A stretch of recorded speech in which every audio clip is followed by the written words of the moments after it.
Bueno, pues el día de hoy es la novena sesión del seminario Historiografía y Género eh, del Centro de Investigaciones Interdisciplinarias en Ciencias y Humanidades. El día de hoy contamos con una compañera que es la doctora Ana Luisa Sánchez Hernández, con quien hemos compartido varios espacios porque, pues debo decir que la compañera Ana Luisa Sánchez Hernández, pues es especialista en el Partido de los Pobres.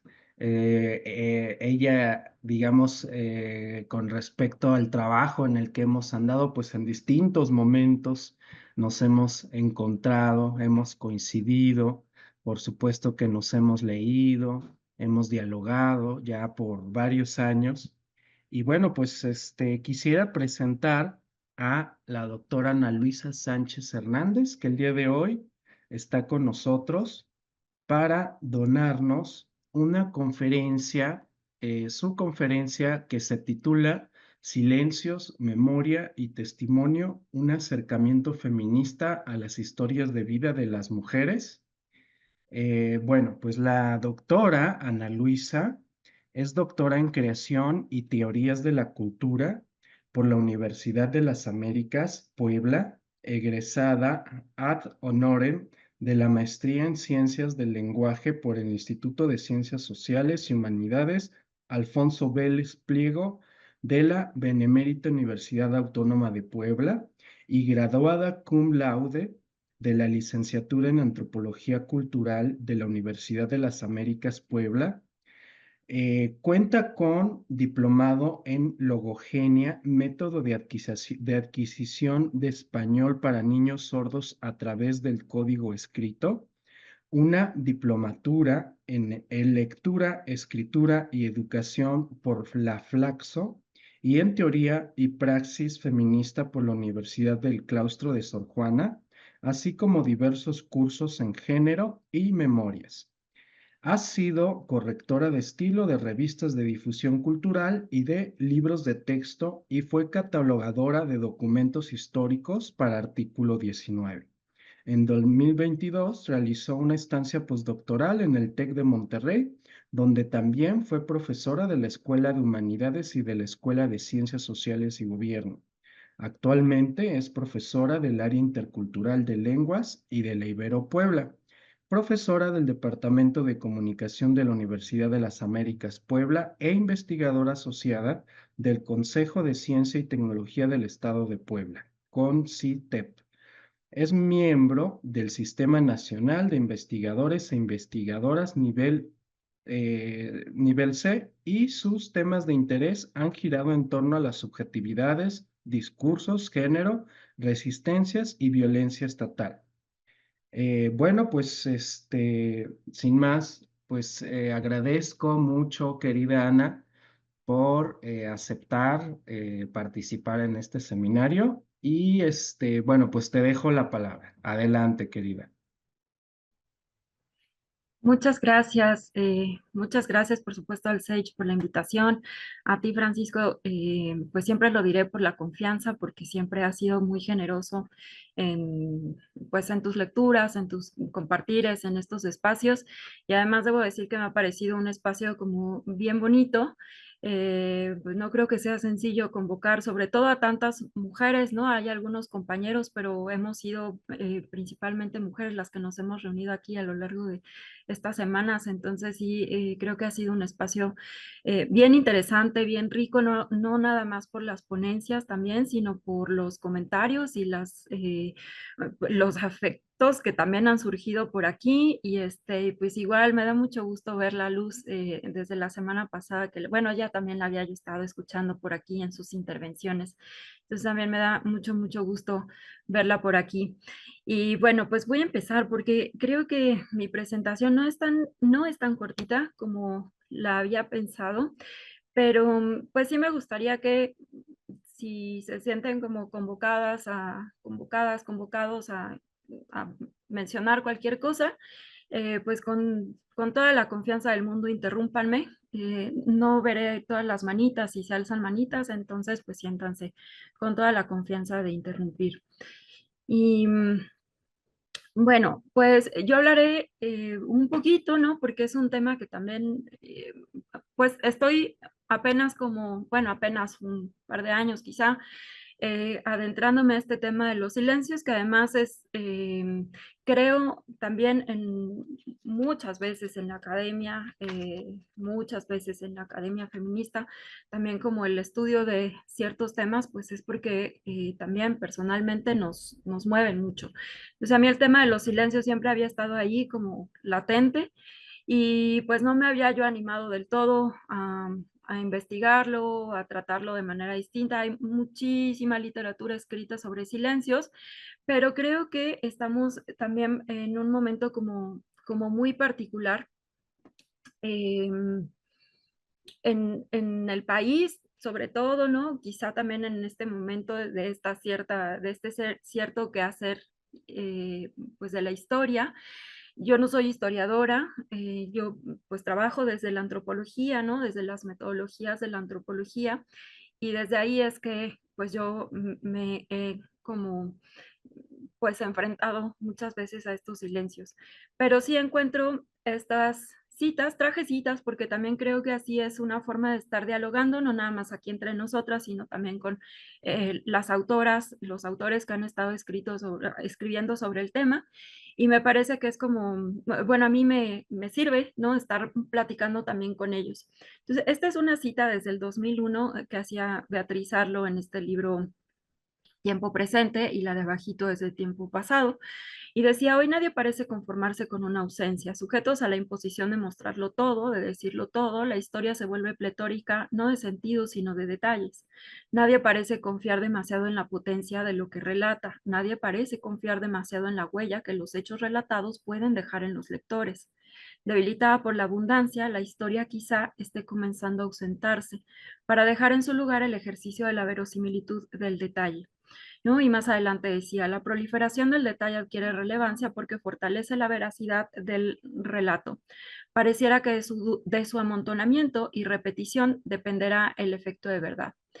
Y bueno, creo que es algo que cuando se trabaja con testimonio, eh, pues de repente los comentarios que van surgiendo es como, bueno, pues es que es la misma historia que he contado, no sé, N veces, ya no hay como nada nuevo, ¿no? Se repiten los mismos hechos narrados, o por el contrario, ¿no? También como que se espera que quienes están brindando el testimonio nos cuenten absolutamente todo de su vida.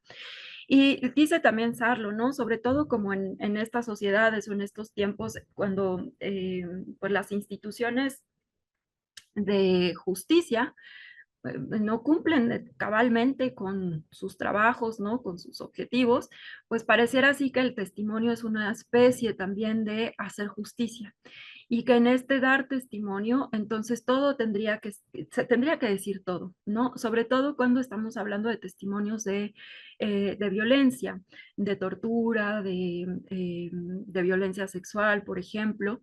Entonces, desde la academia, probablemente, desde también ciertos instituciones de gobierno, ¿no? Pues pareciera que hay un mandato ahí de contarlo todo y que pues en este contarlo todo, entonces ahí va a aparecer la verdad.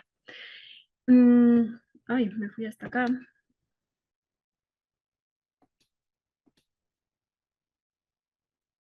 Pero yo me he encontrado, ¿no? Cuando he trabajado cuando he escuchado a sobrevivientes pues, de violencia del Estado, sobre todo que hay muchos silencios.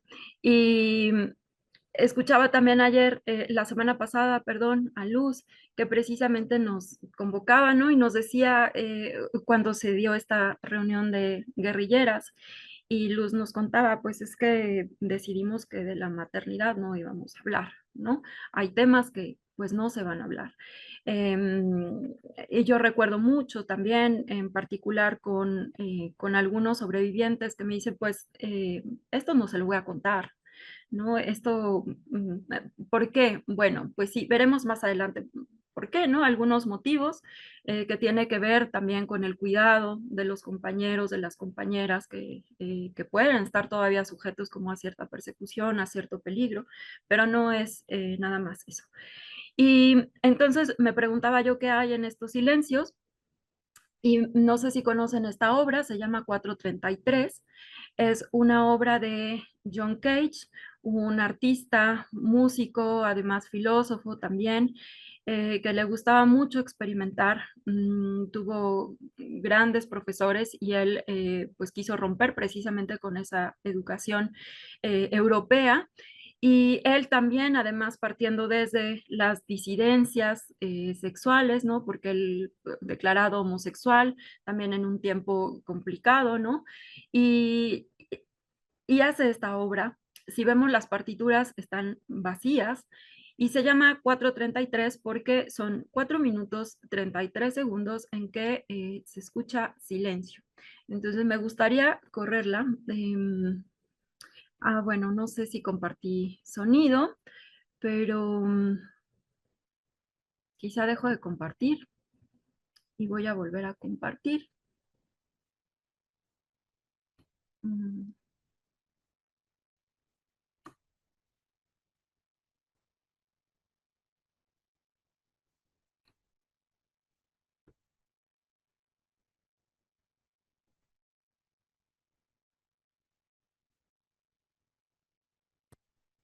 Ahí está.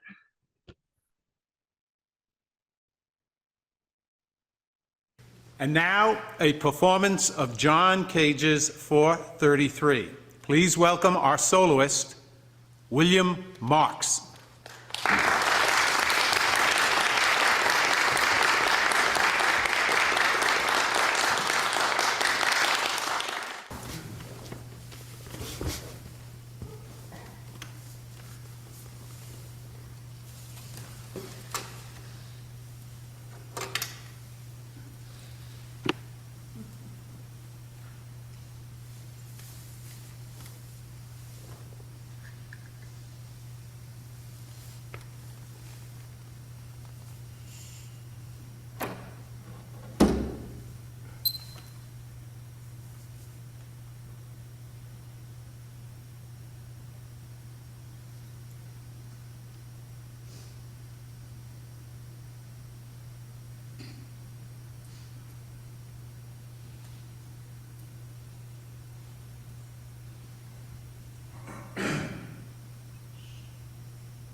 Bueno, esa es la obra que a mí me parece maravillosa porque además cualquiera está escrita o pensada para cualquier instrumento.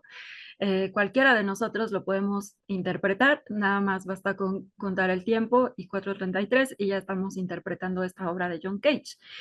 Me llaman la atención un montón de cosas de esta obra y hay también un montón escrito sobre esto, ¿no? La intención de John Cage, etcétera, pero cuando escuchamos aquí, no sé si alcanzaron a distinguir que hay una persona que como que se aclara la garganta y alguien más le hace "Shh", ¿no? Como, ¿por qué lo calla, no? ¿Qué es lo que está escuchando si se escucha silencio? ¿O qué hay en el silencio? ¿Qué tenemos que escuchar en el silencio? No es entonces nada más la ausencia, ¿no? De palabras. Hay algo más ahí.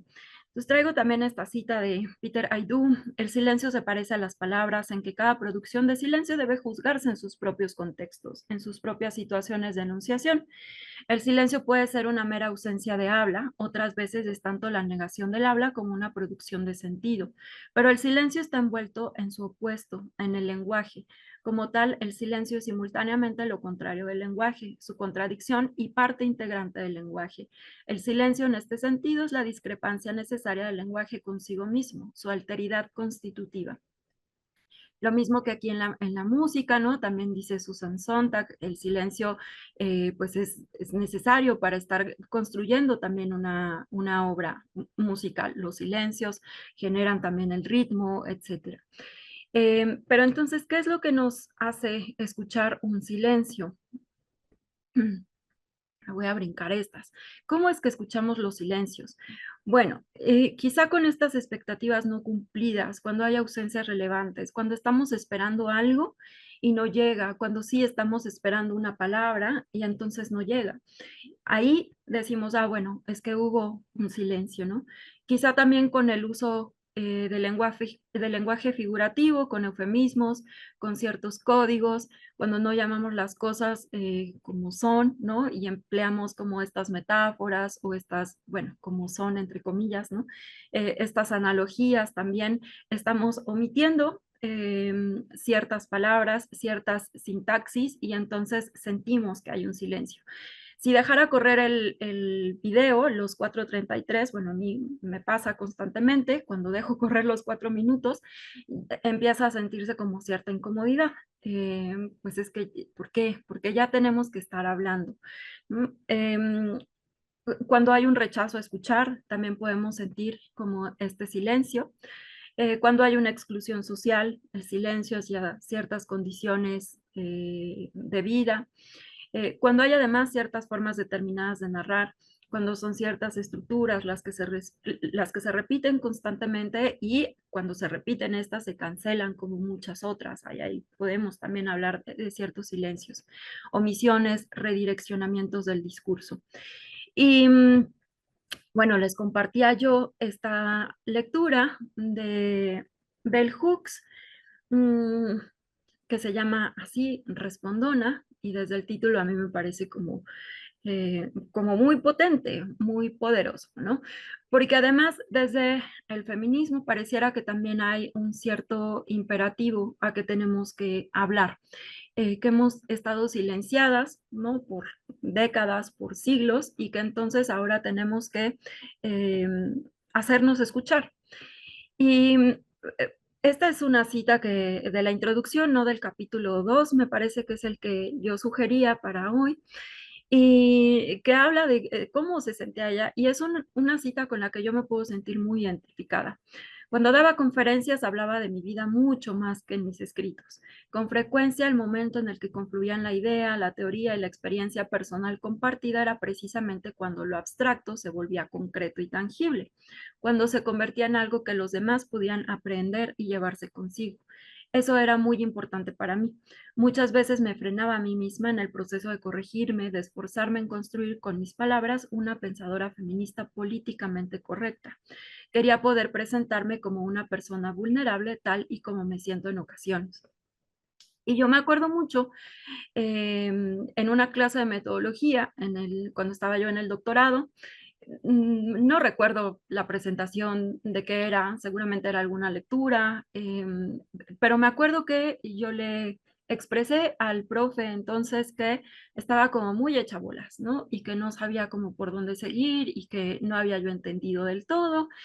Y me acuerdo mucho que él me dijo, es que no te vulneres así, estas cosas no se cuentan. Pero pues estábamos en una clase de metodología, si no era como en ese momento, entonces, ¿dónde se hablan estas cosas, no? ¿Qué hay entonces también con estos silencios, no? Impuestos igual en la academia, de qué se puede hablar, de qué no se puede hablar en la academia, hasta dónde nos podemos vulnerar. Y es algo que a mí me ha como también acompañado pues a lo largo de, pues diría yo, todo mi quehacer pues académico. Y me acordaba también yo una pregunta que le hacía a Marcela Lagarde, no porque sea mi comadre ni mucho menos, ¿no? Pero coincidimos en algún ponencia, ella estaba dando su conferencia y yo le hacía una pregunta y me acuerdo que después de que le pregunté, bueno, ella contestó, ¿no? Y al momento que regresé a sentarme, mi hija me hizo un comentario así como, bueno, ya hasta te regañó. Pues no sé si me regañó, pero era como si el vulnerar como estas cuestiones muy íntimas del quehacer pues antropológico en mi caso, ¿no? ¿Cómo nos acercamos a estas personas que han sido, pues no sé si víctimas, pero porque depende, ¿no? También de cómo ellas se definan, se identifiquen, pero que han experimentado mucha violencia, ¿no? Y cómo se puede hacer antropología, que es algo que a mí también me tiene como rondando desde hace ya un buen tiempo, ¿no? La antropología con todo este pasado colonial, que sí se ha revisado muchísimo, pero todavía por momentos yo me pregunto si es posible hacer antropología. Y bueno, ahí o se relaciona también con estas otras preguntas que pongo aquí. ¿Qué hace que algo se oiga cuando no se ha dicho? ¿Cómo se puede hablar el silencio? ¿Quién lo dice? ¿Qué ocurre cuando determinados silencios, algunos temas, algunas voces se afianzan en las relaciones o en la sociedad en general? ¿Qué ocurre cuando se rompen los silencios colectivos?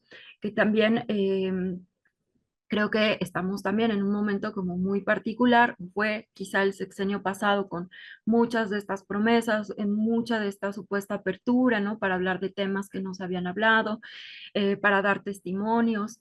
Eh, ¿Qué pasa cuando estos silencios se rompen, ¿no? Y creo que, bueno, no son preguntas que vaya yo a resolver ahorita, son quizá para que las estemos platicando y las sigamos platicando pues por un buen rato.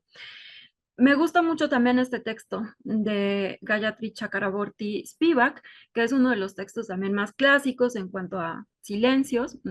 Se llama, es un ensayo, ¿no? Más o menos breve, que se llama Pueden hablar los subalternos. Bueno, en inglés está escrito así, en español ha sido traducido así, como pueden hablar los subalternos o pueden hablar los sujetos subalternos, o desde ciertas también disciplinas, perspectivas, pueden hablar las sujetas subalternas, porque Gayatri Spivak está hablando de las mujeres en India. Ella también, bueno, comenta, ¿no? Está escribiendo desde un lugar más o menos privilegiado, pero ella, pues, habiéndose formado en una clase casta, ¿no? Más bien baja también, que pudo ver muchas de estas cosas y que ha estado platicando con muchas mujeres que han, pues, vivido estos silencios. Y también desde la parte histórica, ella toma el caso de estas mujeres que practicaban el sati. El sati era una especie de ritual, una práctica en la que las mujeres, una vez que enviudaban, decidían, entre comillas también, lanzarse a la pira, ¿no? Y quemarse vivas con el esposo difunto. Y digo decidían entre comillas porque, bueno, se suponía que era un acto, pues sí, voluntario, un tanto motivado por el amor al esposo, pero pues también muy, eh, como muy coercionado, ¿no? Como muy orilladas también por el dolor, por la pena, por la vergüenza que implicaba ser una mujer viuda. Y entonces ella, bueno, empieza a discutir esta práctica, habla con algunas mujeres descendientes también de estos mujeres que realizaron este suicidio. Y bueno, entra también en una discusión con algunos filósofos, los critica desde dónde están escribiendo, ¿no? Pasemos ahora a considerar, dice ella, los márgenes del discurso o lo que podríamos denominar también el centro silencioso o silenciado de un circuito marcado por una violencia epistémica. Los hombres y mujeres entre un campesinado analfabeta, las tribus, los más bajos estratos del subproletariado urbano.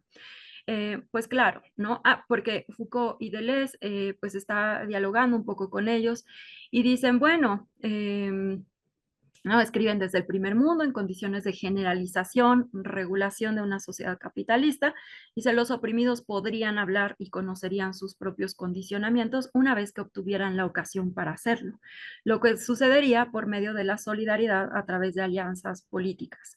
Y Spivak lo que dice es, bueno, pues qué pasa más bien con estos grupos, con estos campesinos analfabetas, con estas etnias o tribus, ¿no? Con estas castas que son las más bajas. No es que no puedan hablar. Además, este ensayo generó como un montón de crítica porque le cuestionaban a ella mucho, ¿cómo es que ella concluye que no, que los subalternos no pueden hablar? Y entonces le cuestionan mucho y cómo es que los subalternos no van a poder hablar. Claro que pueden hablar, claro que tienen voz. Y ella continúa, ¿no? Y dice, pues no, no es que no puedan hablar, es que hay como marcos de inteligibilidad en los que pueden ser escuchados.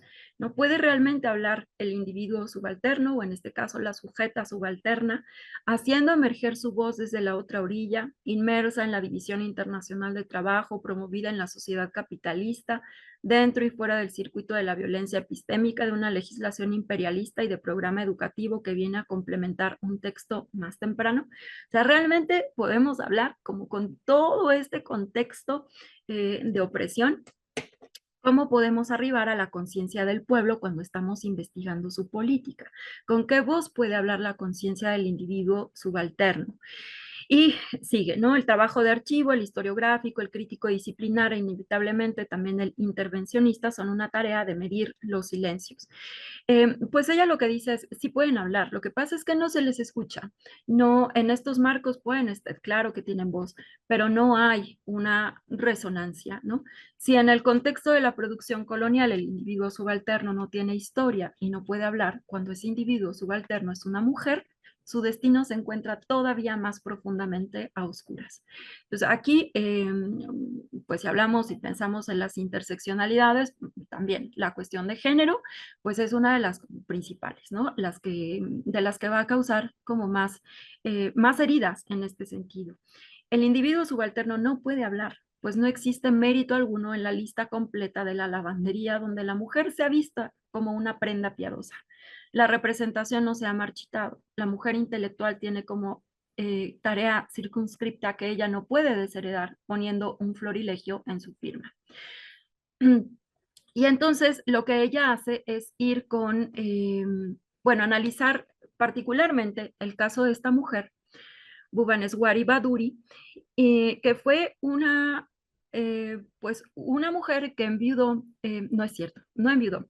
Ella estaba en una relación, ella era militante, era activista, estaba muy involucrada en movimientos políticos eh, y decide suicidarse. Y deja una carta en la que ella escribe los motivos del suicidio. No recuerdo exactamente si en el texto Gayatri Spivak los define, pero sí dice, ¿no?, que en esta carta esta mujer explica todos sus motivos en los que, bueno, relaciona obviamente una especie de desesperanza, que no va a ser posible un cambio político en India. Eh, y además, lo que le llama mucho la atención a Spivak es que esta mujer espera a que tenga la menstruación para cometer el suicidio. Y se pregunta, ¿no? ¿Por qué es que ella está esperando la menstruación? Porque además lo hace de manera como tan explícita. Pues porque ella no quería que su suicidio se confundiera, ¿no?, con un suicidio por desamor o porque estaba embarazada y entonces pues toda la pena que caería sobre su familia, sobre ella misma, y espera específicamente este momento para que esas dudas o eso que se pudiera decir no se dijera, para que su voz y sus palabras fueran realmente escuchadas. Aquí una cita sobre el sati, que es esta práctica. En ese lugar el sati no se ofrecía como ejemplo de la subalterna que no habla, o más bien que no es capaz de hablar, tratando de, pero no consiguiendo ser oída. Lata me malinterpretó. Lata es otra académica. Fue Bhubaneswari quien no pudo ser oída, incluso por ella. La cuestión que estaba tratando de poner en evidencia es que si no había una base institucional válida para la resistencia, esta no podía ser reconocida. La resistencia de Bhubaneswari contra los axiomas que animaban el sati no podía ser reconocida, no podía hablar. Y paradójicamente, Gayatri Spivak va después con las nietas de esta mujer, de Baduri, y les pregunta, ¿no? ¿Por qué se suicidó su abuela? Y lo que le contestan las nietas es, bueno, pues no sabemos del todo, pero creemos que fue por un amor mal correspondido. Entonces, todo lo que hizo Baduri, esperar a la menstruación, la carta, ¿no? Nuevamente no fue escuchada, no pudo hablar, porque no estaba como esto que dice aquí, como estos marcos institucionales también para que esta base institucional de la que habla Spivak, para que fuera reconocida, ¿no? Entonces, pues siguiendo con esta idea de la voz, del silencio, tenemos que en el feminismo muchas veces, ¿no? La voz está asociada con este desarrollo ético-político, ¿no? Y encontramos como estas expresiones de dar voz, alzar la voz, romper el silencio, esta idea de crecer, ¿no? Como cuando escuchamos muchos testimonios, es, bueno, yo pude crecer y fui ganando una voz, o crecí y pude ir hablando. A mí personalmente me ha tocado, ¿no? Como en varias ocasiones esto. Mujeres que me han contado, ¿no? Es que yo no me había atrevido a hablar, ahora me atrevo a hablar. También está como muy relacionado con esta posibilidad de nombrar. Cuando nombramos, entonces también podemos dar ciertas existencias, ¿no? Podemos hacer que existan cosas. Si no nombramos las cosas, pues a veces son invisibles o no existen, no están. Y tiene que ver con la verdad y con la justicia. Nuevamente, en este momento como histórico de comisión de la verdad, de recuperación de testimonios, de exigencia de justicia, pareciera que la voz es muy, muy, muy importante, ¿no? Y podemos ver un montón de pósters, de afiches con este mismo tipo de frases. Alzar tu voz es fundamental para lograr un cambio social. Y por el otro lado, tenemos al silencio como sinónimo prácticamente de ausencia y como de negatividad. Esta es una campaña que pues es como muy clara en esta equidad, ¿no? O equivalencia. Silencio es igual a muerte. Fue una campaña que se dio en Estados Unidos porque cuando la epidemia del SIDA se dio a conocer y no había como políticas de salud, se estaba negando más bien, no había medicamentos, no había mucho, y entonces el gobierno de Estados Unidos no quería hablar nada, y esta campaña surge de un colectivo de la comunidad LGBT, bueno, ahora, ¿no? Como la conocemos, y donde decían, pues este silencio es igual a la muerte, pues se referían a su muerte, ¿no? Y se referían al silencio del gobierno.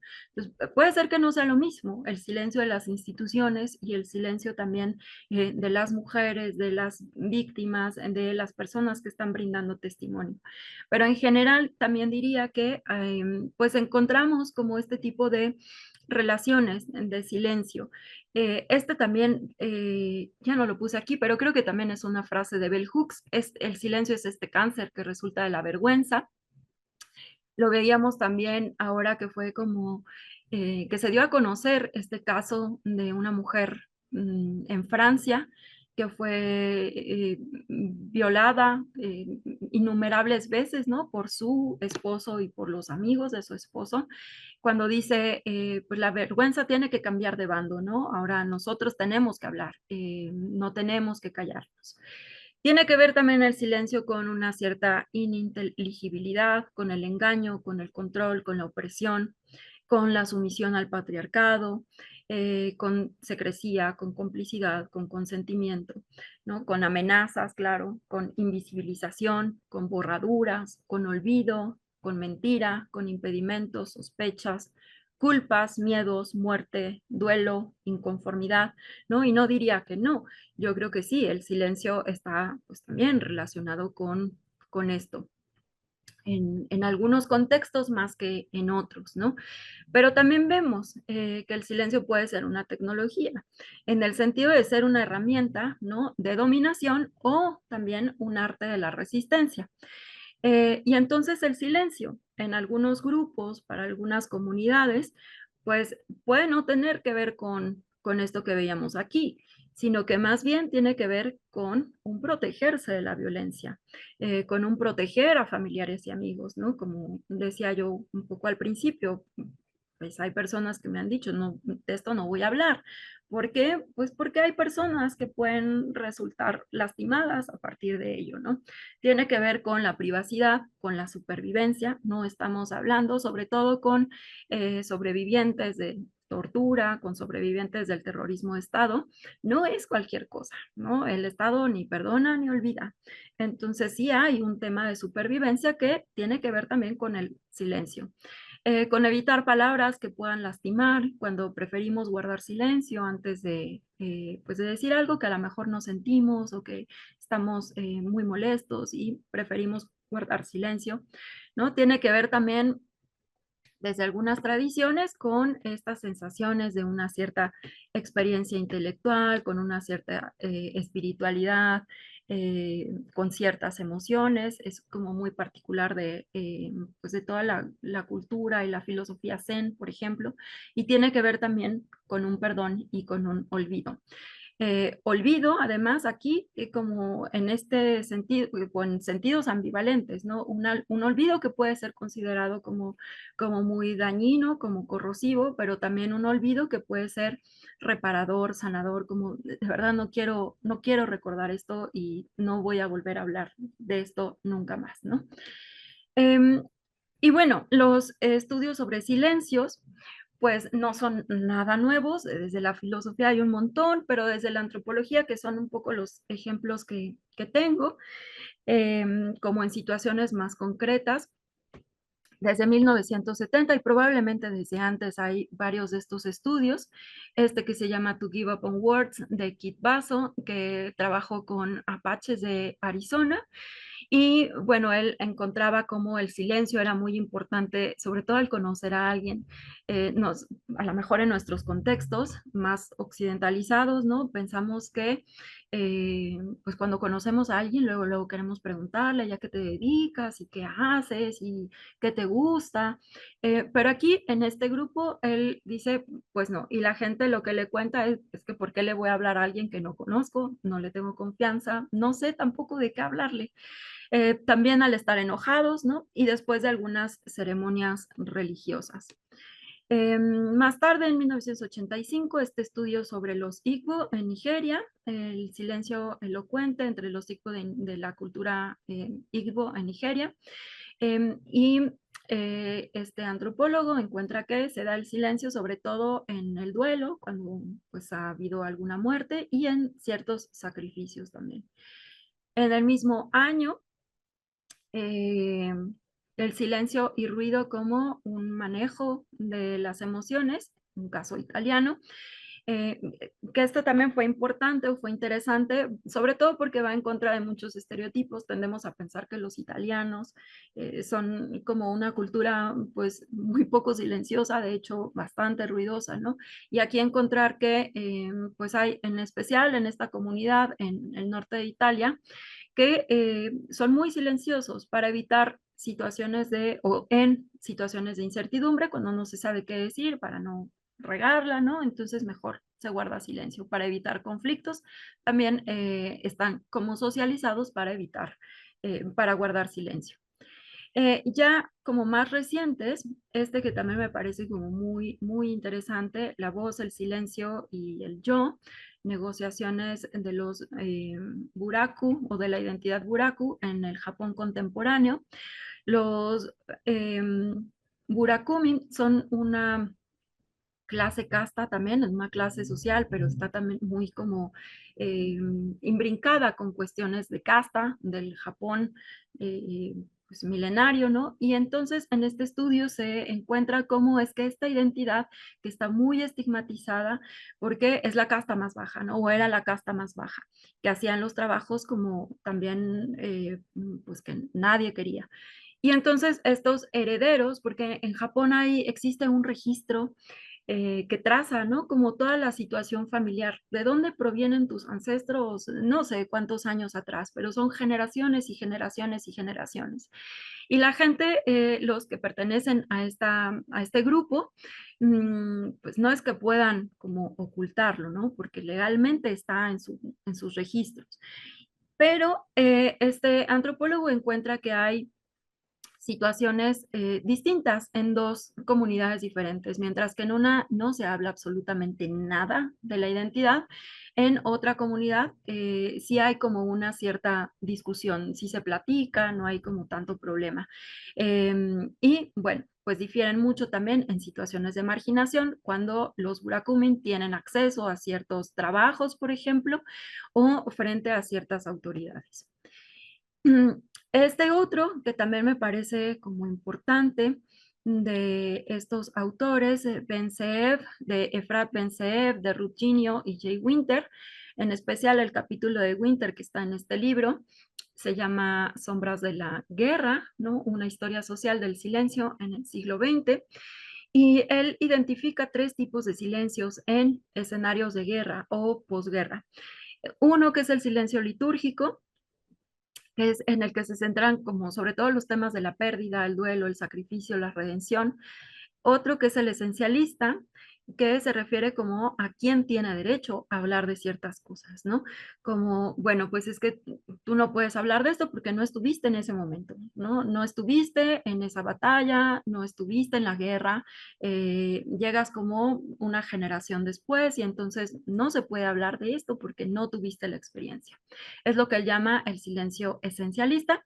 Y el silencio político o estratégico, que busca más bien suspender un conflicto sobre el significado, la justificación de la violencia y de la memoria, ¿no? Creo que de hecho da el ejemplo de España, donde se pues, decidió más bien como no hablar de la dictadura y en aras, ¿no? de un supuesto perdón, de un olvido, y entonces no mencionar absolutamente nada. También me pareció importante, buscando así un poco más, este instituto se llama el Instituto Albert Einstein, que promueve como, tiene esta sección que son 198 prácticas no violentas para frenar también la violencia. Y una de las, pues de los apartados, como de las clasificaciones que utiliza es esto, ¿no? El retirarse y la renuncia.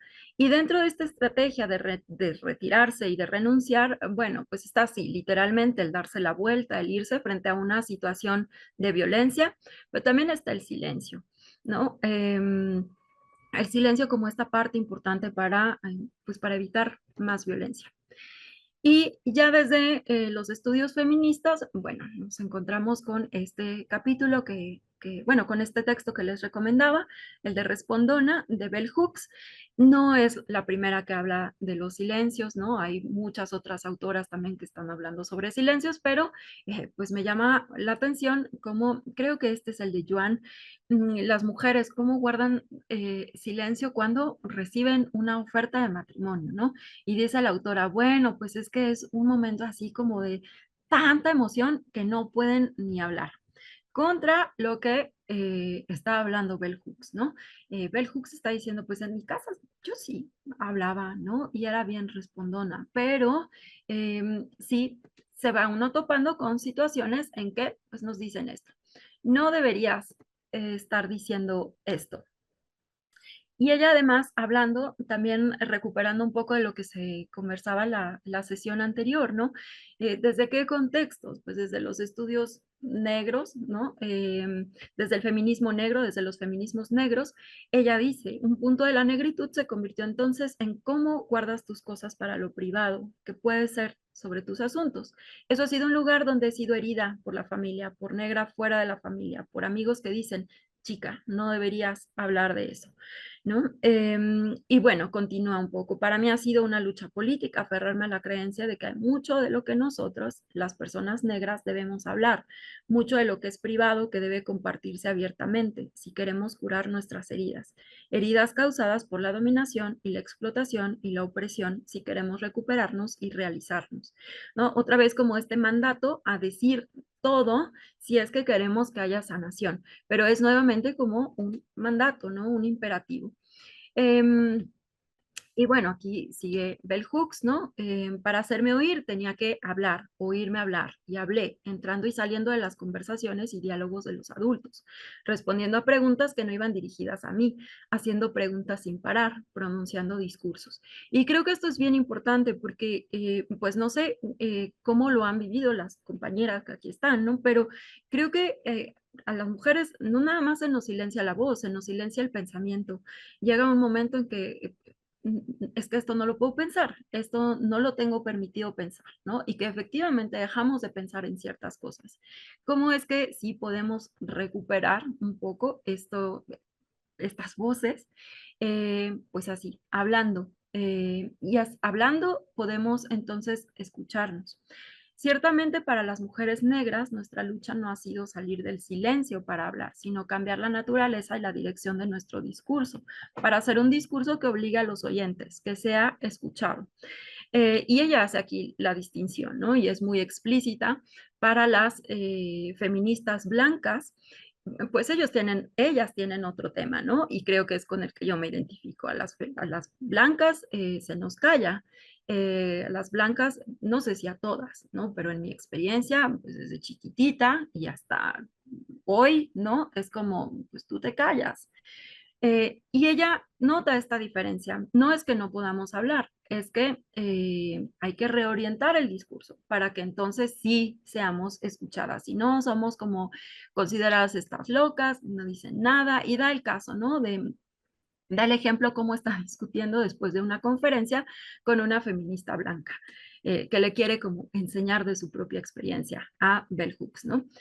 Y esto también me parece importante. Había que sacrificar la seguridad porque me remite mucho a este texto de Teoría King Kong, donde Despentes, bueno, yo creo que así no se pronuncia, pero la autora, Virginie Despentes, creo que se pronuncia, habla, ¿no? Que cuando ella tenía 17 años y es abusada sexualmente, es violada, ¿no? En un ride que pide, ella dice, bueno, yo de alguna forma sabía que había peligro para mí, pero tenía yo que sacrificar también esta seguridad, porque para salir al mundo, para hacer lo que yo quería hacer, pues sabía que había riesgos. Y claro, ¿no? Experimenta esos riesgos. Y es un poco aquí, me parece, había que sacrificar esta seguridad. Cuando reflexiono acerca de los silencios, las voces que no se escuchan, las voces de personas heridas, oprimidas, que no hablan ni escriben, contemplo los actos de persecución, de tortura y de terrorismo que quebrantan el ánimo e imposibilitan la creatividad. Escribo estas palabras para dar testimonio de la primacía de la lucha por resistir en toda situación de dominación, incluso en la vida familiar, dar testimonio de la fuerza y del poder que emergen de la resistencia sostenida y de la convicción profunda de que esas fuerzas pueden ser reparadoras y protegernos de la deshumanización y de la desesperanza. Y bueno, sigue un poco con esto. Dice aquí, como objetos nos quedamos sin voz.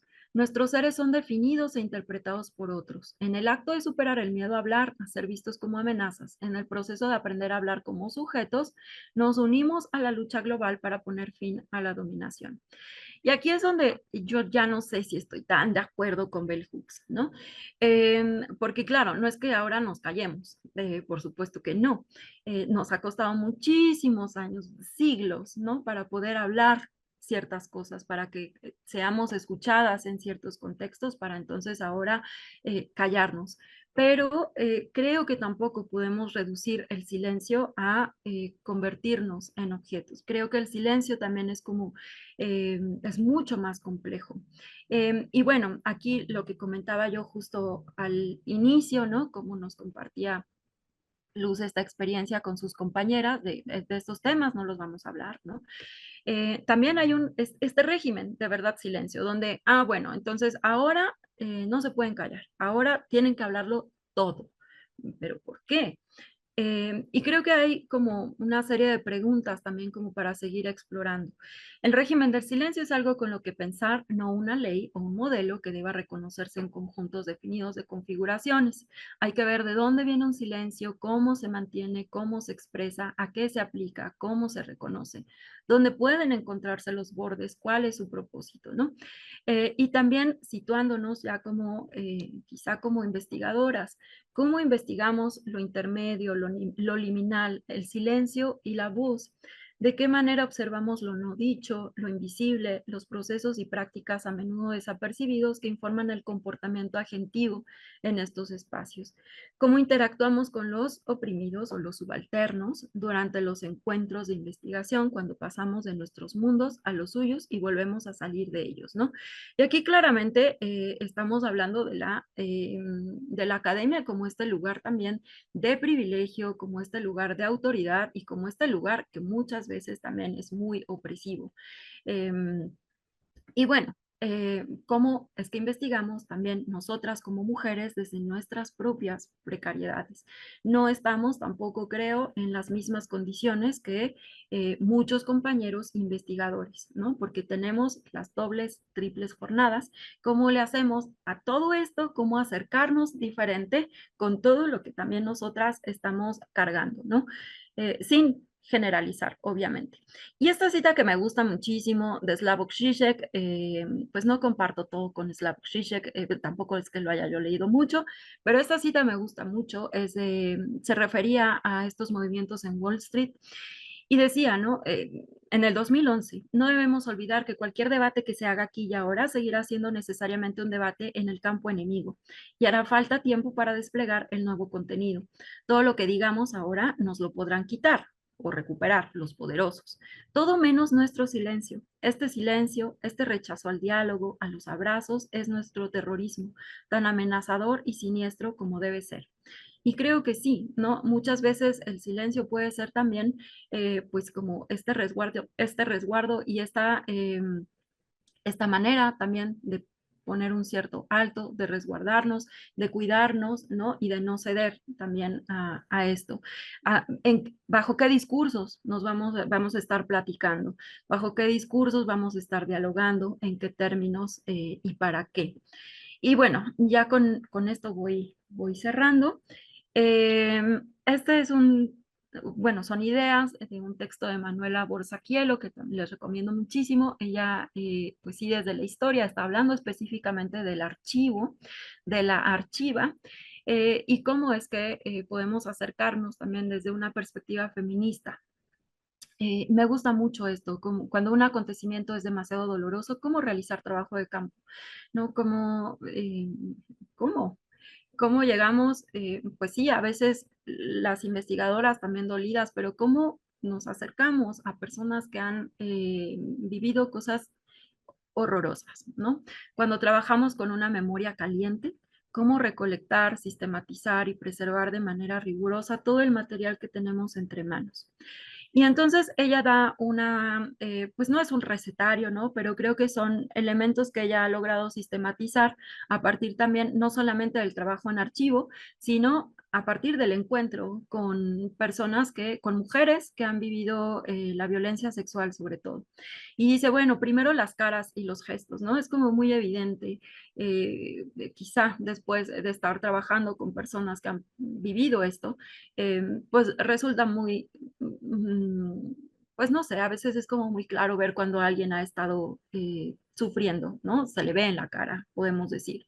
Y ella nos dice, pues hay que ver esto, las caras, estas caras que también nos persiguen en los sueños. No sé ustedes, cuando de pronto están soñando y se les aparecen estos rostros, ¿no? A mí me pasó un par de veces trabajando con el archivo de artículo 19, pues que soñaba yo con las fotos que me había yo topado del archivo, ¿no? Y eran fotos, ¿no?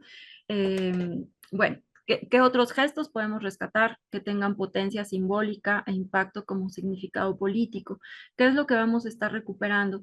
Y yo traigo mucho a la mente, siempre con una de estas personas con las que he trabajado, muy querida, ¿no? Pero tiene un gesto muy particular en el labio, ¿no? Cuando está enojado, cuando está relatando, cuando está acordándose de cosas que vivió, y entonces tiene un gesto muy particular en el labio. Entonces, ¿qué nos dicen también estos gestos? ¿Qué nos dicen sus caras? Nos habla de la escucha. ¿Cómo vamos a escuchar? ¿Cómo nos acercamos a la escucha?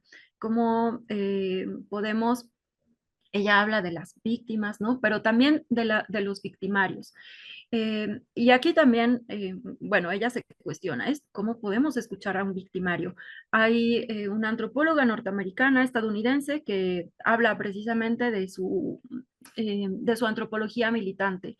Y ella dice, no, pues yo tengo muy claro que yo no podría trabajar con victimarios, ¿no? Yo no puedo ser empática con un victimario y yo no podría tener una escucha empática hacia un victimario. Si sé que esta persona ha generado este daño en otra persona, yo no podría, ¿no? Pero entonces, bueno, también nos toca como, pues, cuestionarnos desde la investigación, desde nuestras trayectorias también profesionales y de vida, si podemos, si no, y cómo hacerlo.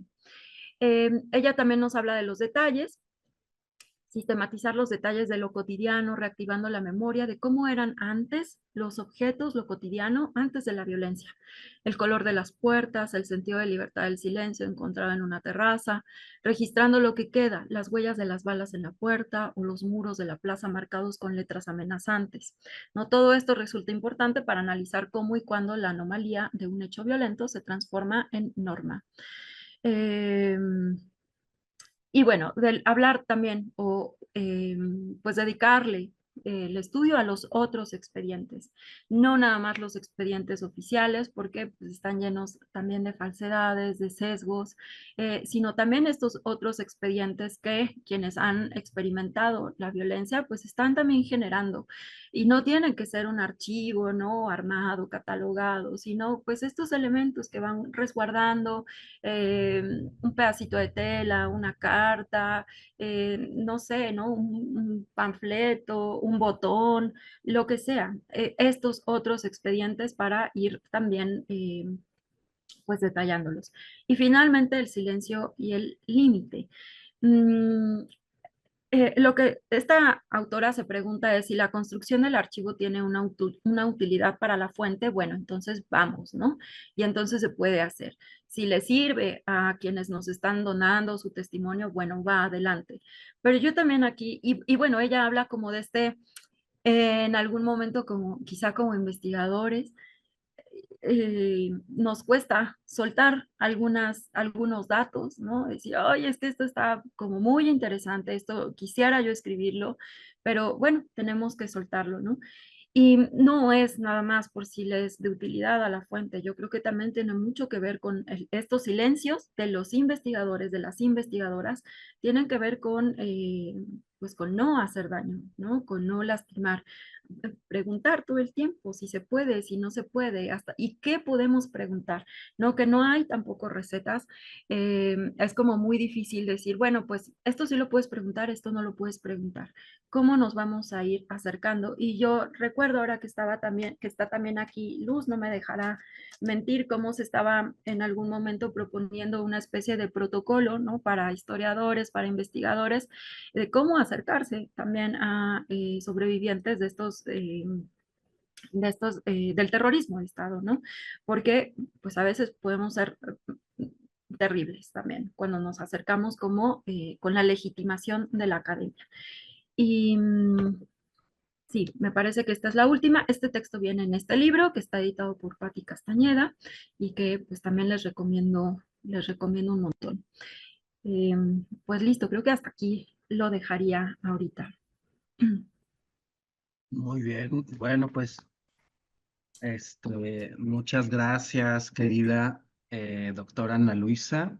Es una ponencia que nos invita a pensar y a cuestionarnos muchas de estas formas discursivas. Me parece muy interesante cómo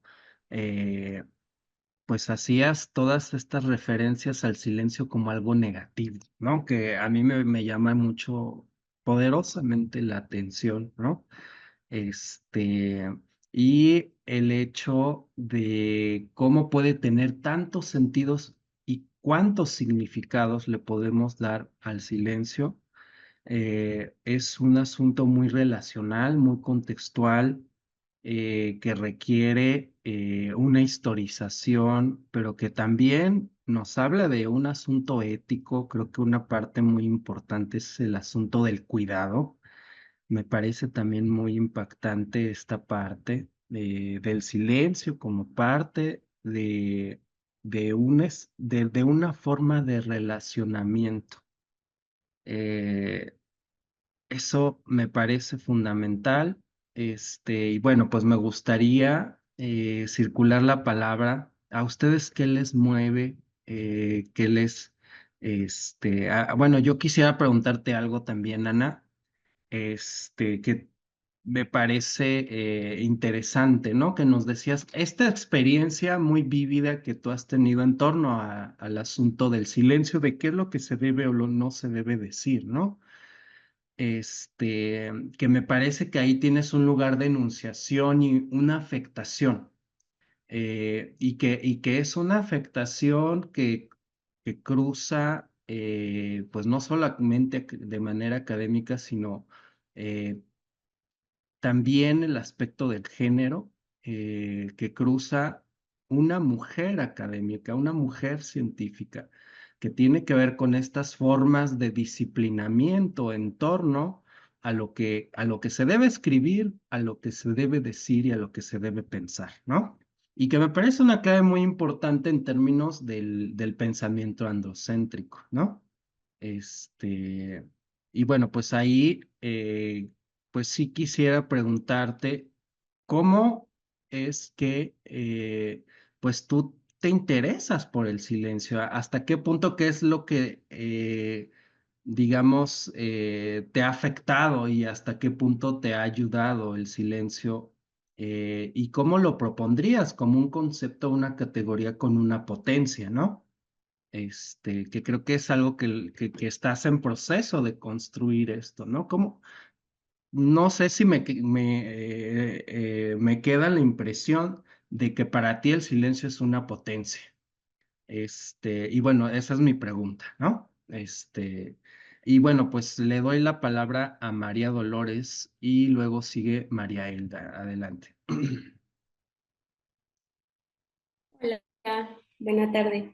Muchas gracias. Es un comentario, más que nada. Creo que el tema me encantó, me dejó reflexionando muchísimas cosas y creo que el silencio es una parte que nos atraviesa como mujeres muchísimo, ¿no? Podemos poner ahí múltiples ejemplos y eso ha estado ahorita muy presente en el chat, por ejemplo, lo cual me parece muy, muy potente estudiar este tema desde el aspecto del feminismo, desde el enfoque feminista.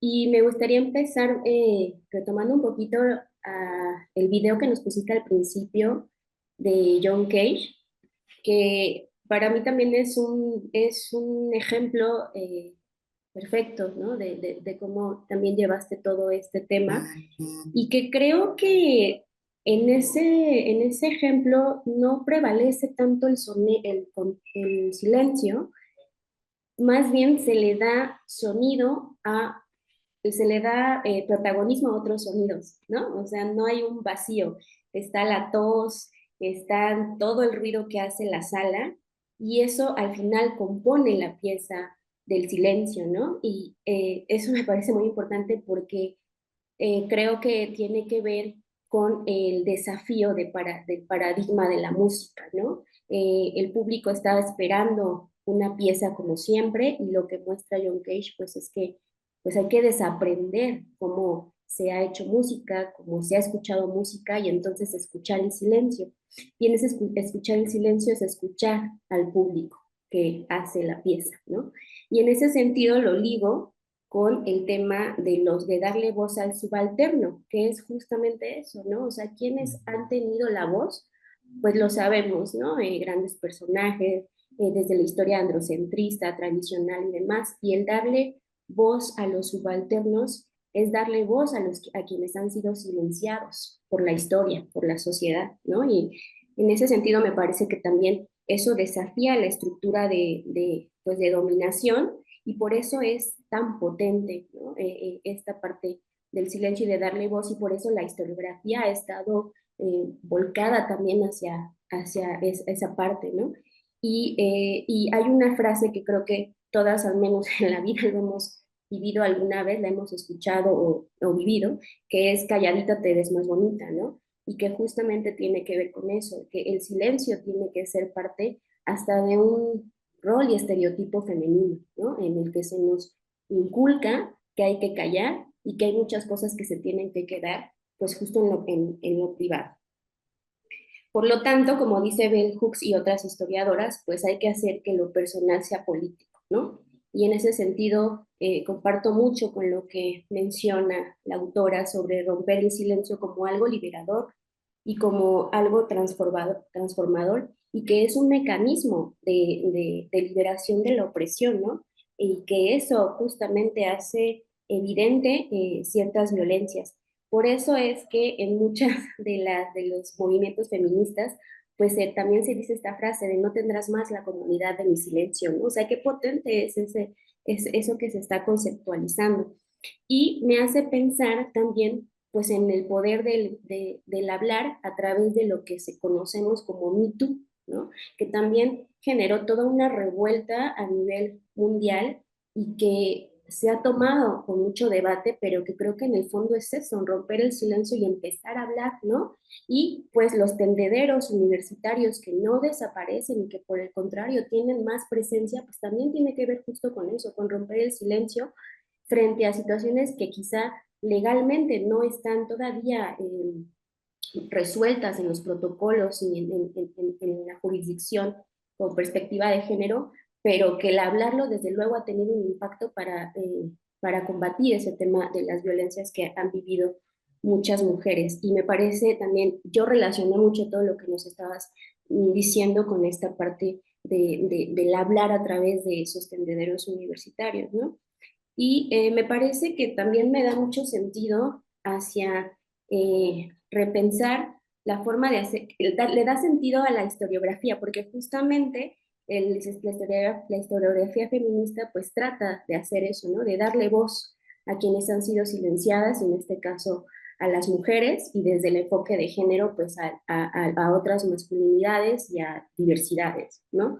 Y me parece que le da sentido, entonces el hacer historiografía feminista, pues como diría Bell Hooks, desde lo que nos dejaste leer, pues también resulta importante, resulta liberador, también resulta una cuestión de resistencia epistémica también y social, y por supuesto transformadora, ¿no? Entonces, me parece que me deja reflexionando un montón de cosas, pero creo que lo que tenemos o estamos haciendo en este seminario, pues también tiene que ver con esto, ¿no?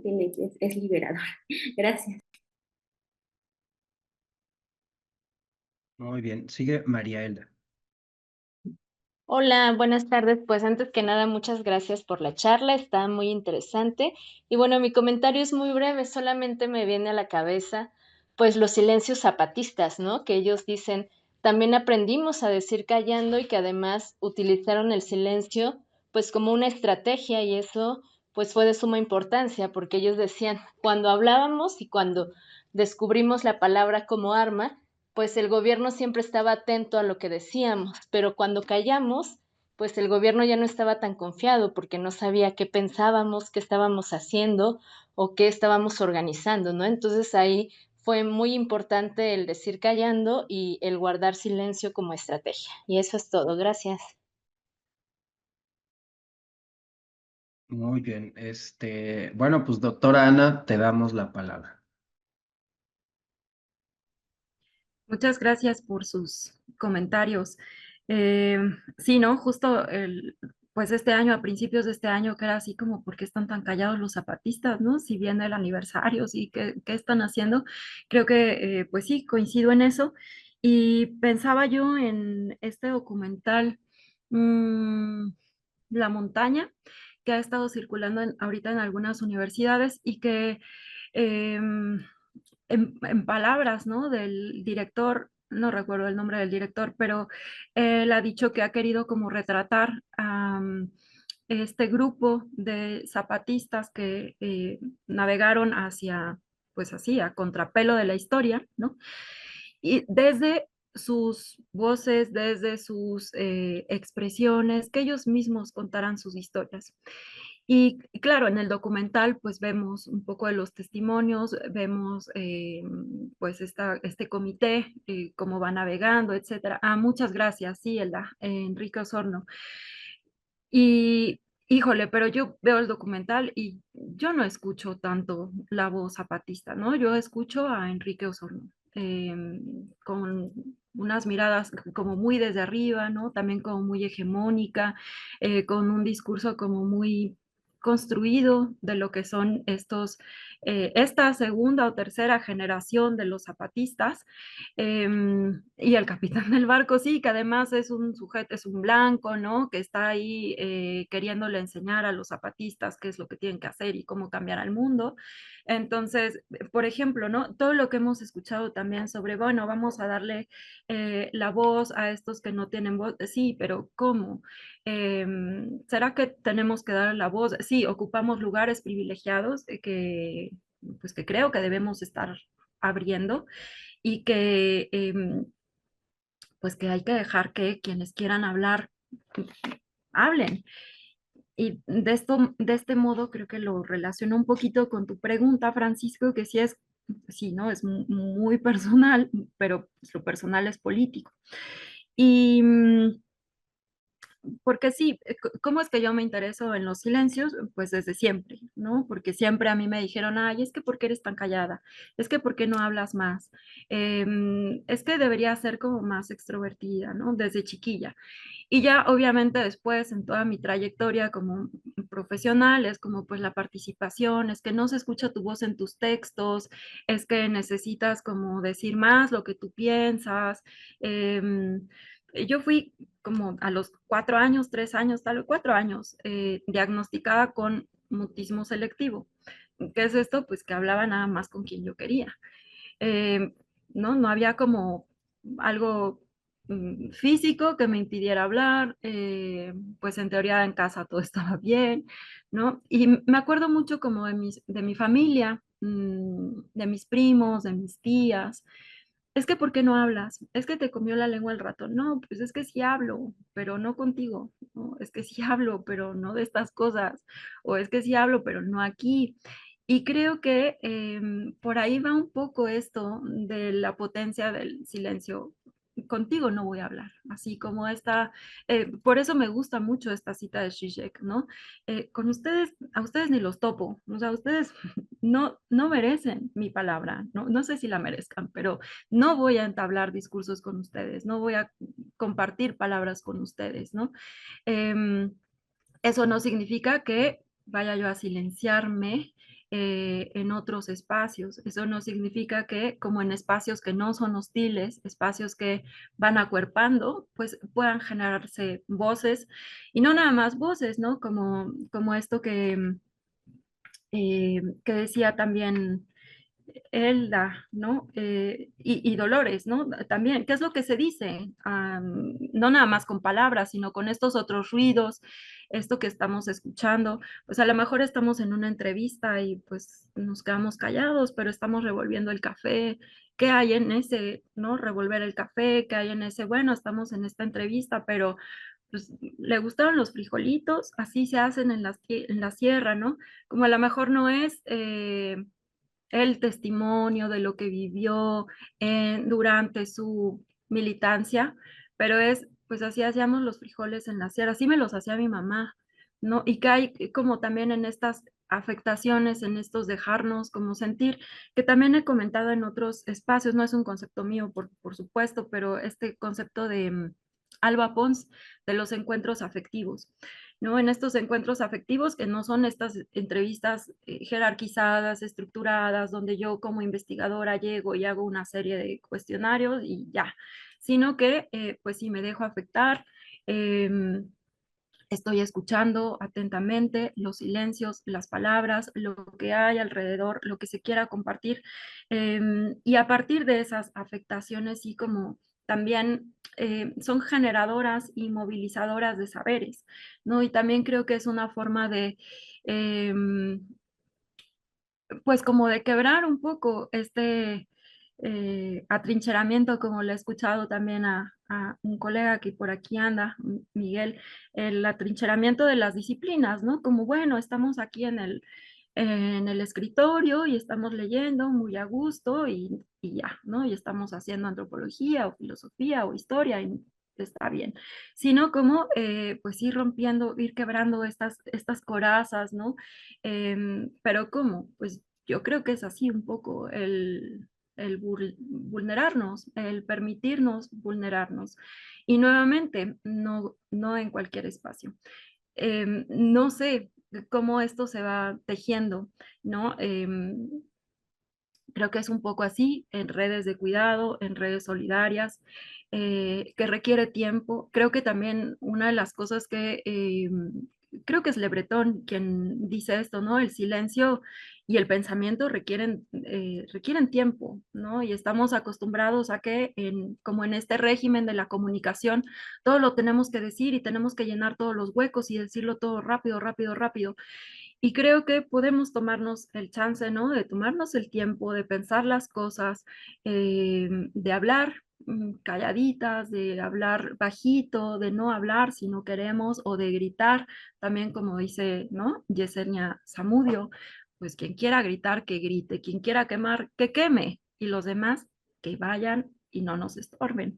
Entonces creo que pues depende mucho, no sé, pues sí, de los elementos contextuales, depende mucho de las redes que se van tejiendo.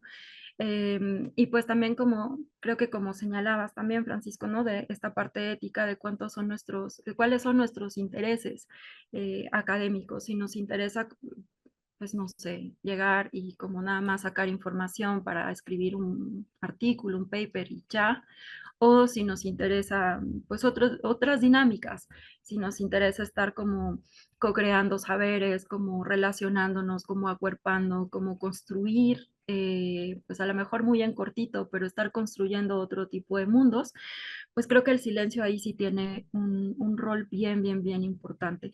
No porque igual, como lo decía hace ratito, ahora pues todas nos callamos y ahora todas nos escuchamos, sino pues que iremos como, yo creo que una de las cosas del trabajo de campo, que está también como muy, mm, pues estigmatizada, quizá como muy poco valorada en la misma antropología y también en otras disciplinas, ¿no? Cuando vamos a campo, pues se nos dice que ya debemos tener una, una especie de hipótesis de nada más para llegar a comprobarla. Y cuando yo suelo ir a campo, ¿no? Pues es más bien como, pues a ver qué me encuentro ahí y a ver qué va saliendo y a ver y caminar como poco a poquito, ir construyendo con las personas con las que me voy topando y al ritmo también de estas personas, ¿no? Mm, y creo que ahí los silencios también son como muy importantes. Para mí han sido, pues volviendo como a esta parte personal, ¿no? Como eh, a mí me han salvado un montón de veces, ¿no? También me han metido en algunos problemas, pero en general yo diría que el silencio para mí ha sido un lugar muy cómodo y un lugar que me ha permitido también como desplegarme. Eh, que hay otros momentos en los que, claro, me estorba un montón y quisiera no tener los silencios, pero es poco a poco, yo creo, con este tiempo que sí merecen precisamente los silencios. Y no sé si contesté o me enredé un poco más, pero por ahí dejaría yo. Muy bien, pues muchas gracias por tu donación, Ana. Sigue la compañera Esperanza. Adelante. Sí, hola, ¿qué tal? Pues, híjole, no sé ni qué palabra utilizar, me golpeó, me movió, todísimo, un montón de cosas, todo esto del silencio, por varias razones. Una, porque yo no sabía que tenía un nombre, ¿no? Eso que yo sentía, que me ha pasado por muchos años, eso se nombra. se nombra y que no soy la única que lo hemos enfrentado y padecido, ¿no? Ese silencio que puede ser para bien o no tanto. Y otras veces y además que se puede explicar, así como lo has compartido, y me parece formidable. Y quiero compartirles desde mi ámbito, que es la escuela normal, algo de lo que recuerdan los niños de la voz de su maestra es cállate y siéntate.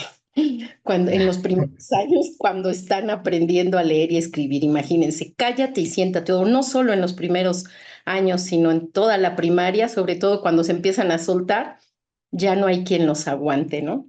Y entonces yo recupero y les comparto esta autora que a mí me provoca muchísimo, que es Pradelli, y que nos pregunta a los maestros qué hacemos en las clases de lengua o de lenguaje, qué hacemos con eso que debiese ser el acto del habla, que debiese conmovernos, dice ella, cada vez que se concreta. Y habla de algo que tiene que ver con el silencio, yo lo había escuchado desde esta mirada. Dice que nuestros alumnos despierten la lengua de la boca anestesiada. Se refiere a cómo trabajamos en la escuela para desamordazar la lengua y rescatarla de la soledad en la que anida, para así recuperarla de la mudez que habita en cada boca. Ella se refiere obviamente a esas condiciones, a esa vulnerabilidad de los grupos sociales en los que está impedido uno, ¿no? De poder expresar lo que siente, lo que piensa. Y a mí esto por eso me ha traído a colación y quiero compartirles también otra situación cuando hablamos de estas mujeres violentadas por todos lados y decimos su condición de pobreza o de analfabetismo, hoy desde la postura de literacidad crítica, tampoco es muy conveniente, siendo congruentes con la postura descolonial, de decir que son analfabetas, sino decir no han descubierto la convencionalidad. Pero analfabeta sería minimizar de algún modo también su condición o sus posibilidades, ¿no? Gracias, Francisco. Muy bien. ¿Alguien más quiere participar?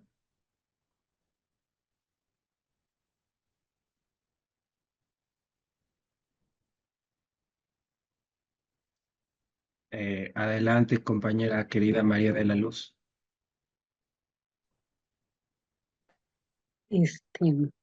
Bueno, primero pues felicitar a Ana Luisa por su ponencia. No conocía esa beta de la antropología.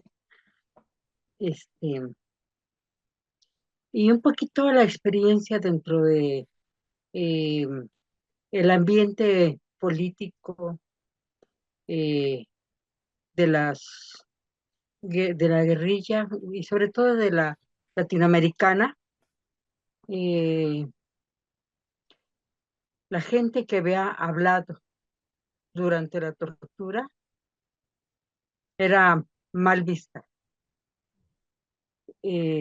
Sobre todo hay textos en Argentina donde dicen las clasificaban las que hablaron y las que no hablaron, o los que hablaron y los que no hablaron, los que se cayeron, que se callaron, los que resistieron, los que no denunciaron a nadie. Hay canciones, Bautista Banschauer, esa del silencio, eh, otra de hombre preso que mira a su hijo, ¿no? Que dice, yo, este, eh, lloré, grité, envergué, pero no denuncié a nadie. No, se me olvidaron todos los, los números, las palabras y los nombres. Y preferí perder esa memoria que denunciar a un compañero. Y entonces, es una situación, también sabíamos que cuando participábamos podíamos caer presos y que a lo mejor bajo tortura se podía hablar. Y teníamos, por ejemplo, en la organización tiempo, eran 1 o 2 días completos para no denunciar a nadie, aguantarse y, y mientras la gente que corría riesgos tenía el deber de salirse. Por ejemplo, las casas de seguridad, desalojarlas. Por ejemplo, cuando cayó Diego Lucero, el 15 de enero del 72, en 16 y 17 de enero ya estaban desalojando las casas de seguridad que había en la Colonia Federal. Y entonces ya había permiso de hablar o decir para que la gente tuviera tiempo de evadir la persecución, pero bueno, hubo muchos que no aguantaron y esa es una táctica de la contrainsurgencia que no solamente se dio aquí en México, sino en muchos lados. Entonces, por eso ese silencio a veces toma mucha relevancia. Pero bueno, es una forma de resistir, de resistencia. O sea, después de la guerra sucia, o sea, cuando te detienen, esa guerra se traspasa al cuerpo. El cuerpo del guerrillero, la guerrillera, del político a quien es detenido, y la resistencia es, por lo pronto, no hablar, ¿sí? Y los otros, es tu guerra. La lucha se da en tu cuerpo, tú decides si vas a hablar, si aguantas o no aguantas. Y la guerra, pues el policía, el torturador es el que te oprime. Y así, o sea, la guerra es un territorio, el cuerpo es un territorio de guerra en esos momentos, ¿sí? Claro, ellos siempre van a ganar porque muchos que no hablaron, pues los mataron, los desaparecieron. Y pues muchos que hablaron se salvaron, pero después fueron repudiados por sus compañeros. Cuando salieron, algunos los ejecutaron los mismos compañeros porque delató a mucha gente, etcétera. Bueno, ese es un problema ético, un problema difícil de resistir. En este caso, el silencio es como una resistencia, una lucha, que tu silencio va a hacer que la ganes. Eso es en este contexto, ¿sí? Ya en el contexto de la vida, muchas veces uno se protege en su propio silencio de algunas situaciones adversas. O sea, tú te callas y no hablas y te proteges, creas una capa protectora contra algunas situaciones adversas, o escoges con quién hablas y con quién no hablas. Yo también soy antropóloga física, y después del 81, en que volvimos a la vida política legal, ya estaba dura todavía la persecución, pero hubo una decisión de dejar las armas y pasar a la lucha política. Yo me metí a estudiar antropología en el 83. Después salí y trabajé en algunas cuestiones, sobre todo con mujeres indígenas o mujeres rurales. Se hacían encuentros nacionales de mujeres indígenas, campesinas y rurales. Y yo participé varias veces como facilitadora o y sí me topaba con que llegaban muchas delegadas de todo el país, todas indígenas. Había personas que apenas les decían su nombre. Entonces nosotros teníamos que hacer unas estrategias dentro de nuestra facilitación para que ellas pudieran hablar. primero no hablaban porque estaban en una plenaria, por ejemplo, de 20 gentes o 30, y formábamos grupos pequeños. Y grupos pequeños, se presentaban casi todas, y entonces cuando se presentaban, las compañeras indígenas no querían hablar, casi no, o hablaban quedito, o hablaban así, y había una compañera que era de una etnia de la Huasteca, me parece, pero ella era así, no hablaba, no decía nada, y había otras ya más desenvueltas. Y la estrategia del taller era, por ejemplo, ponerlas en grupos pequeños y utilizar otras herramientas como los dibujos o las manualidades. Entonces iban a contar la historia de su pueblo, iban a contar la historia de ellas, o si hacían un dibujo, pues tenían que ubicarse y diciendo qué cosas hacían. Y era ya un triunfo durante 3 días de taller, que ya al segundo día, la compañera esta indígena que no hablaba nada, ya empezó a hablar poco a poquito. Y después, al final ya del taller, cada grupito tenía que hacer canción. Una canción tenía que cantar su experiencia porque eran artesanas casi la mayoría, como artesanas o como mujeres, el trabajo como mujeres, como lo hacían, y entonces ellas tenían que inventarlo, tenían que hacerlo, y expresarse cantando. Y en serio, ya al final del taller, este, la gente, las mujeres ya estaban todas comentando, charlando, este, jugando, ponían hacían unos dibujos preciosos, le ponían mucho color, porque les damos material, todo el material que escogiera, el papel de colores, papel china, papel crepé, gomas, etcétera.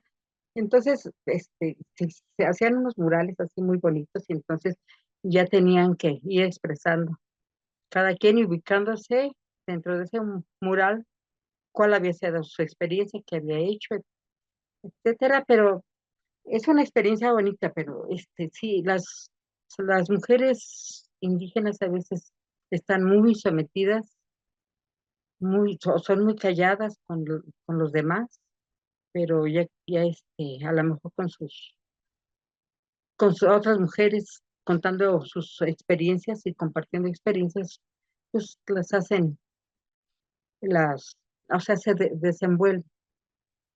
Y bueno, hay muchos factores allí, porque a muchas mujeres difícilmente les permitía el marido participar en un grupo. Y como eran mujeres indígenas que iban a hacer un proyecto productivo, bueno, entonces a veces sí les daban permiso de participar, porque hay un incentivo económico. Pero sí, yo reflexionaba también mucho sobre los silencios, cómo expresarse o por qué no hablaba. Incluso allá al final en los talleres hacían sus sociodramas, los grupitos hacían y hablaban todas y interpretaban su papel, las que, las que ellas en eso expresaban su situación social. No, pues es que, y lo expresaban ya, mi marido no me deja y no sé qué. Sí, y, bueno, una serie de diálogos muy interesantes. Pero sí, estos son como que dos tipos de experiencias que tengo yo con el silencio, a- es- con otras mujeres y con nosotras mismas, que a veces no queremos hablar. Gracias. Muchas gracias, María de la Luz. Bueno, pues ¿alguien más quiere participar?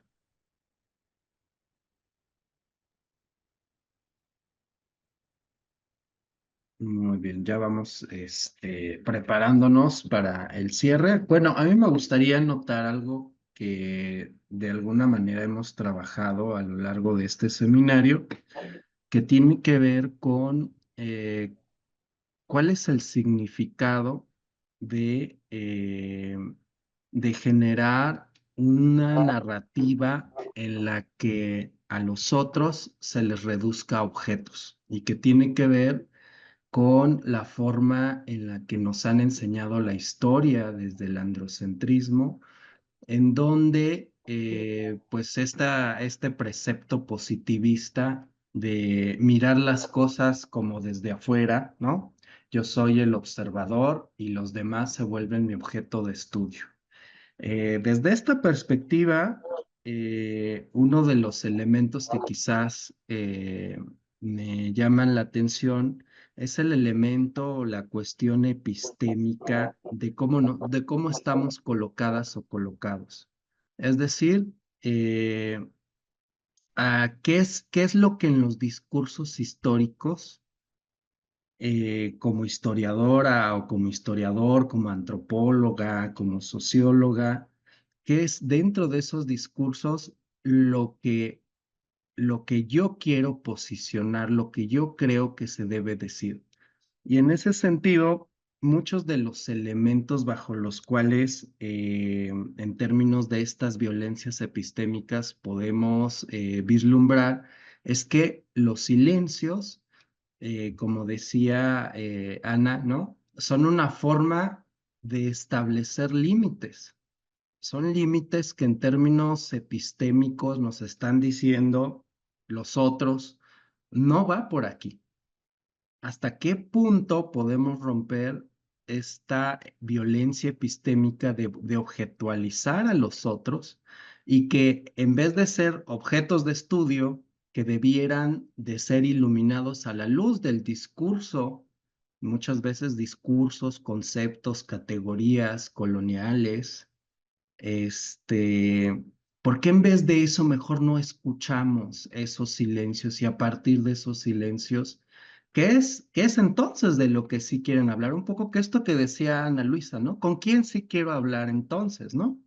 Porque hay ese derecho y creo que habría que entender el mensaje cuando alguien calla o cuando alguien te dice, no, de eso no quiero hablar. ¿Cuál es el sentido de ese silencio? ¿Qué nos está diciendo esa persona, ese archivo, ese pasado, esa cultura que no quiere que hablemos sobre esto? ¿Por qué es importante ese patrimonio histórico, subjetivo, afectivo, del que de alguna manera yo finalmente me pregunto, ¿no? Romper ese silencio no es a veces profanar eso que es sagrado para estos sujetos a los que muchas veces los vemos y los reducimos a objetos y que efectivamente es una violencia profanadora de muchas cosas que son sagradas, que quizás no se deben enunciar porque la colocación desde de epistémica y metodológica, desde donde lo queremos decir, ese silencio nos está diciendo, no va por ahí, ¿no? Bueno, eso me surge y eso me parece muy potente de Ana, ¿no? Porque precisamente nos invita a pensar a las otras y a los otros como sujetos, aun cuando hay ese silencio. Y que ese silencio nos dice muchas cosas. Eso es algo que también yo aprendí de Ana, ¿no? El día de hoy que ese silencio, ¿qué es lo que me está diciendo? ¿Cuál es el mensaje? ¿Quiénes son estas compañeras, compañeros a través del tiempo que puede ser un silencio de siglos? ¿Qué es lo que nos quieren decir con este silencio? Eso me parece maravilloso, ¿no? En términos metodológicos muy potente, pero también en términos de esta nueva o estas otras éticas con las cuales nos acercamos al conocimiento que no invalidan el conocimiento de las otras. Y bueno, pues esto es lo que les quería comentar. Pues no sé, finalmente, querida Ana, no sé si quisieras comentar algo más al respecto de las participaciones que ha habido y pues ya vamos cerrando. Sí, bueno, aquí había una como inquietud en el chat de si se ha estudiado el silencio en las redes sociales. Pues creo que en parte, ¿no? Con estos como, pues como acciones como el ghosting, por ejemplo, creo que por ahí se ha tratado un poco como parte de la responsabilidad afectiva. Yo de pronto digo, pues si no me quiere contestar, pues creo que pues algo me está diciendo también, ¿no? Con el silencio. Creo que sí hace falta, o yo no me he topado con muchos otros estudios sobre esto, o estudios como más académicos, ¿no? Son más bien, pues quizá de algunos blogs, comentarios así, sí, en textos académicos, pero no a profundidad, y creo que sería importante. Y creo también, pues esta importancia que resalta aquí en el chat y que comentaba también ahorita Luz, de la vinculación con el cuerpo, no la vinculación como de este ser cuerpo, estar cuerpo, em, también como el cuerpo, y creo que Luz lo comentaba también así, ¿no? El cuerpo es el territorio de la guerra y que es un planteamiento que también desde los feminismos, algunos feminismos del sur, pues se ha planteado, ¿no? El cuerpo como territorio, específicamente el cuerpo de las mujeres, como este primer territorio de defensa, porque es el primer territorio o es la primera materialidad que se quiere colonizar, que se ataca, etcétera. Pero pensaba también en esto que comentaba Luz, del este silencio que específicamente, ¿no? En estos grupos militantes o ex guerrilleros, ¿no?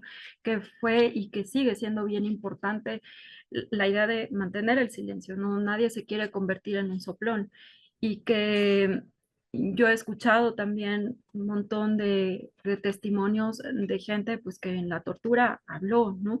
Y que lo sufren y que lo sufren mucho, con mucha culpa y en el cuerpo también, ¿no? Que hay muchas dolencias a partir, no nada más de la tortura, sino también de estos otros afectos, pues sí, hablé, no me pude callar, pues no, ¿cómo te ibas a callar si estabas en la tortura, ¿no?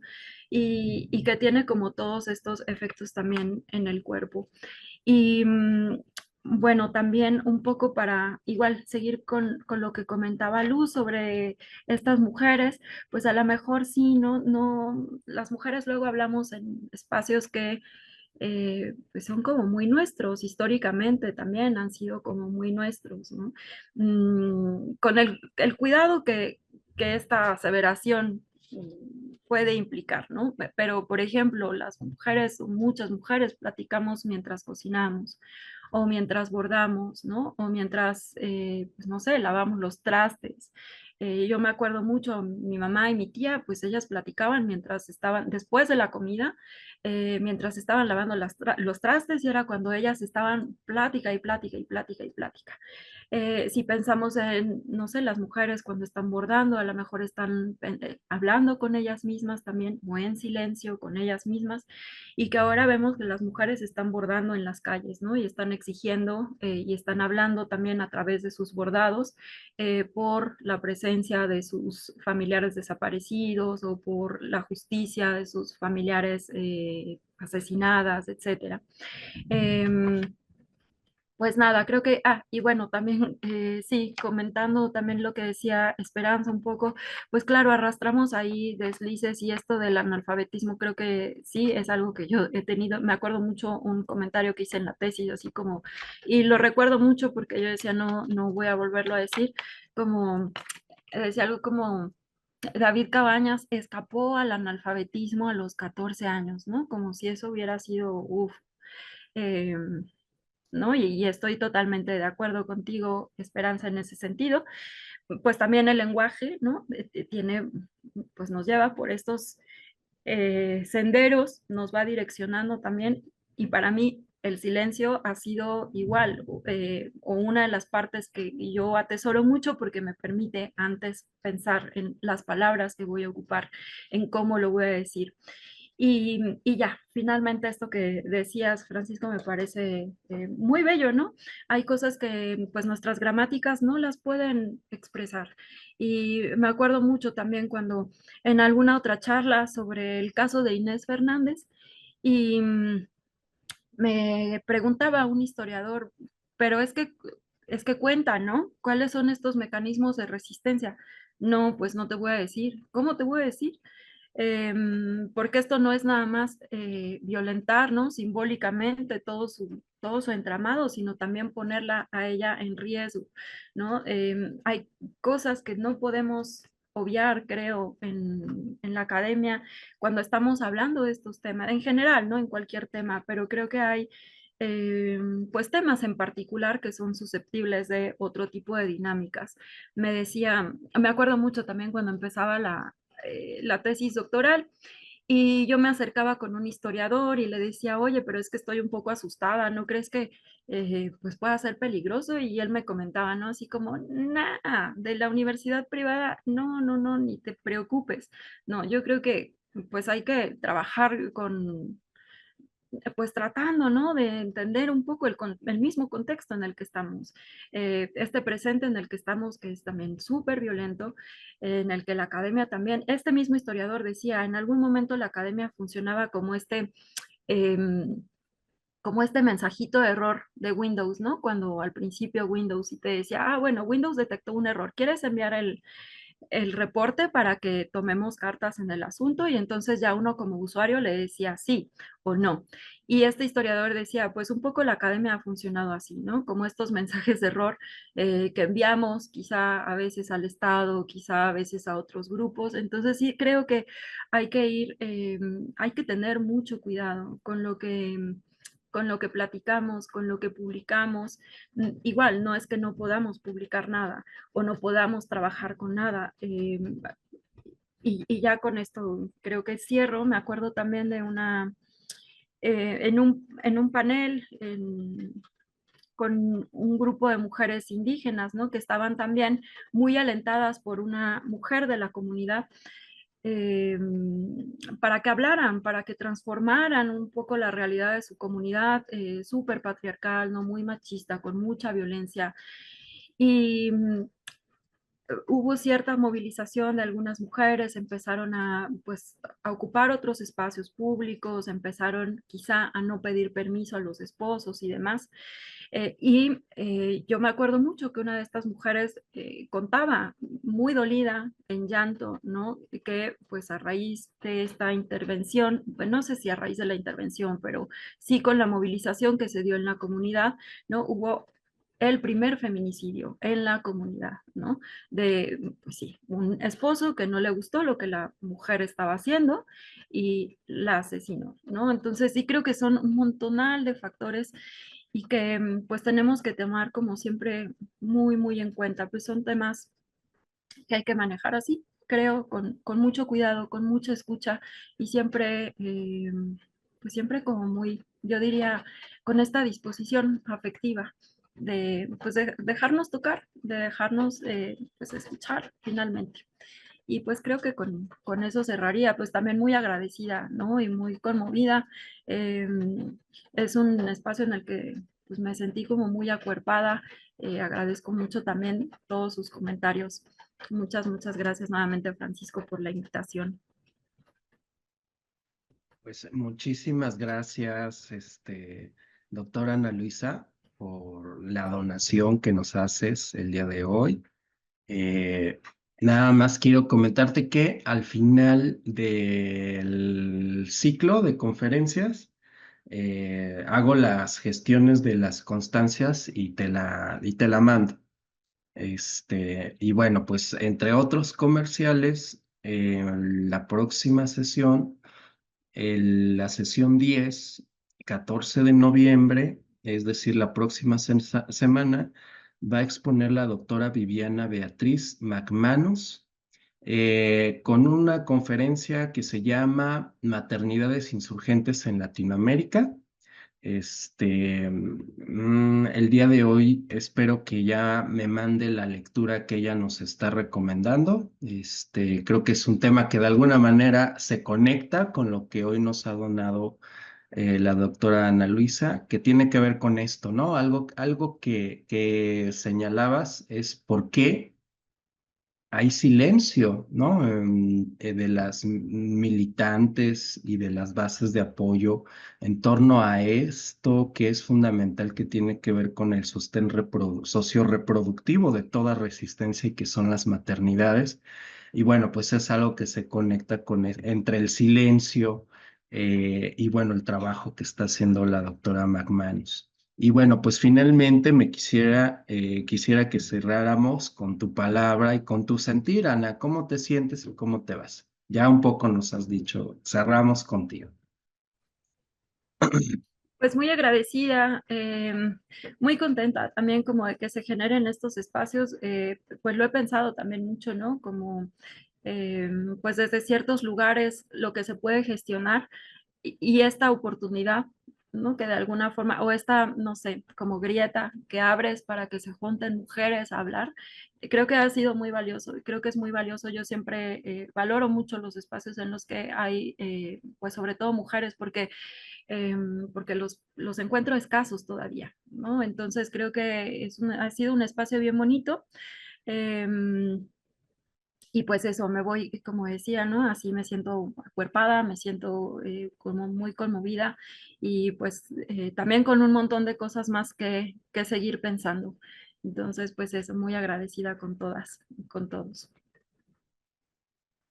Bueno, pues muchas gracias, un abrazo y un afectuoso saludo a todas y a todos. Que tengan bonita Gracias. semana. Muchas gracias. Abrazos.